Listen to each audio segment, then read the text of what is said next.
हदीस पाक में आता है, अल्लाह के हबीब सल्लल्लाहु अलैहि वसल्लम ने फरमाया कि जब तक मैं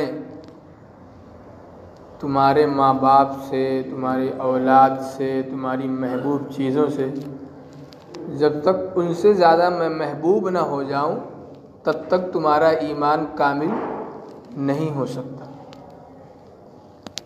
अल्लाह ताला ने भी कुरान में इरशाद फरमाया है कि नबी का दर्जा, नबी की मोहब्बत सबसे मुक़द्दम होनी चाहिए। और हम क्या देखते हैं कि ऐसा तो नहीं है कि अल्लाह के नबी सल्लल्लाहु अलैहि वसल्लम की मोहब्बत बहुत आए और सहाबा की बहुत आए, सहाबियात की बहुत आए। माँ की मोहब्बत तो सबसे ज़्यादा होती है, बाप की सबसे ज़्यादा होती है, और जब शादी हो जाती है तो माँ बाप पीछे चले जाते हैं, बड़ी अम्मा आगे आ जाती है और औलाद की मोहब्बत सामने रहती है। मैं ये नहीं कहता कि बीवियों की मोहब्बत नहीं करनी चाहिए, उसका भी एक हक़ है, माँ बाप का भी हक़ है। अल्लाह के हबीब सल्लल्लाहु अलैहि वसल्लम हज़रत आयशा से बड़ी मोहब्बत करते थे।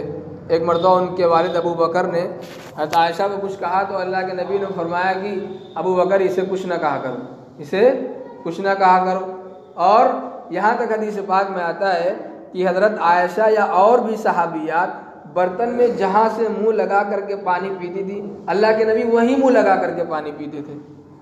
तो बीवियों से मोहब्बत का अल्लाह के नबी ने तरीक़ा भी बताया है, लेकिन माँ की मोहब्बत का तरीक़ा भी बताया है। वो माँ जिसने आपको दूध पिलाया था वो आ गई तो अल्लाह के नबी ने, अल्लाह का नबी जो दुनिया में और अल्लाह के बाद जिसका सबसे ऊंचा मर्तबा, उन्होंने अपनी चादर बिछा दी अपनी माँ के।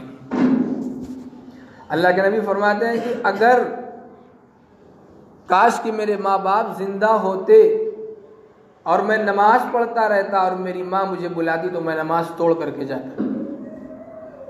अल्लाह के नबी ने जैसे बीवी की मोहब्बत का तरीक़ा बताया, माँ की मोहब्बत का भी तरीक़ा बताया। माँ के भी हुकूक है, बीवी के भी हुकूक है, हर एक का अलग अलग दर्जा है। तो मैं कह रहा था कि इन सब से मुक़द्दम अल्लाह और उसके रसूल की मोहब्बत होनी चाहिए, लेकिन हमको ऐसा लगता है कि नहीं है। लेकिन है वो कैसे? जैसे अगर अभी आपसे कोई कहे कि मस्जिद न जाओ, आपकी माँ अगर ये कहे कि मस्जिद न जाओ, अगरचे आप इससे पहले मस्जिद में नहीं आते थे और आप मस्जिद में आना भी नहीं चाहते, लेकिन आप इस बात को ज़रूर नापसंद करेंगे कि मेरी माँ मस्जिद से मुझे रोक रही है।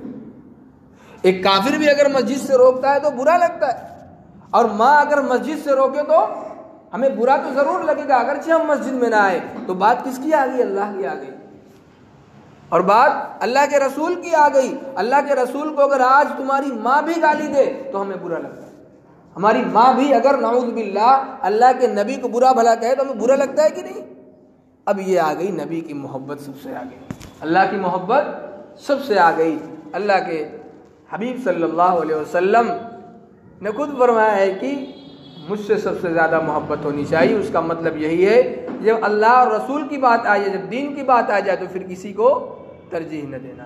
ला ताअत लि मखलूक़िन फ़ी मासियतिल खालिक़। माँ बाप अगर कहें कि इस्लाम छोड़ दो तो नहीं छोड़ा जा सकता। अल्लाह ताला ने बताया कि अपने माँ बाप की फरमाबरदारी करो। अल्लाह के रसूल ने फरमाया कि अगरचे तुम्हारे माँ बाप मुशरिक हो, लेकिन अगर वो आ जाए तुम्हारे पास तो तुम उनका एहतराम करो, उनके साथ एहसान का मामला करो, अच्छा सलूक बरतो। लेकिन अगर इस्लाम से रोके और इस्लाम की मुखालफत उनके दिल में हो तो उनकी बात नहीं मानी जाए। यह है अल्लाह के रसूल की मोहब्बत सबसे बुलंद हो जाए। मेरे भाइयों, अल्लाह के रसूल की मोहब्बत जब आ जाएगी तो फिर दुनिया आपको पीछे नहीं डाल पाएगी, आप सबसे आगे रहेंगे, आपके चाहने वाले लोग हो जाएंगे, अल्लाह की मोहब्बत आपके दिल में आ जाएगी, अल्लाह की मार्फत आ जाएगी। क्योंकि बगैर चिराग के मंजिल तक पहुंचना मुश्किल है।